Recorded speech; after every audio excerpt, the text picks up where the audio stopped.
Ndugu waombolezaji wenzangu, sisi tumemfahamu Kevin kama mwekezaji katika mkoa wetu. Nakumbuka mimi wakati nilipofika mkoa huu wa Katavi mwaka 2021, mwanzo kuzungumza nao kuhusu namna ambavyo mkoa huu unaweza kupata uwekezaji wa aina mbalimbali, ni Bwana Kevin William Mbogo. Na wakati alipokuwa anaendelea na ujenzi hapa, tuliweza kuwasiliana kwa mambo mbalimbali, kwa maana uwekezaji huu mkubwa wa kwanza katika mkoa wetu wa Katavi. Na sisi kwa upande wa serikali, kwa sababu tulikuwa na sera hiyo na mipango hiyo ya kuhakikisha kwamba tunauinua mkoa huu katika swala la uwekezaji na kukuza biashara za wananchi wetu.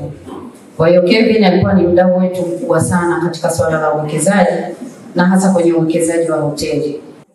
Hakika familia mmepoteza, lakini hata sisi kwa upande wa serikali tumepoteza zaidi, na hasa katika swala hili la uwekezaji pamoja na biashara.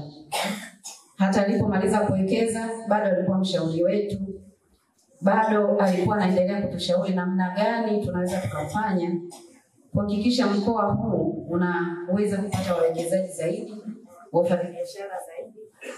Na kwa maana hiyo, kwa kweli ni kijana ambaye alikuwa na maono mapana sana. Alikuwa na mawazo makubwa na alikuwa ana nafasi ya kutushauri zaidi. Lakini sisi kama binadamu tunaamini kwamba Mwenyezi Mungu anapanga kila jambo. Na kwa maana hiyo tunaamini kabisa kwamba Mwenyezi Mungu amempenda zaidi, na ndio maana ameondoka hivi.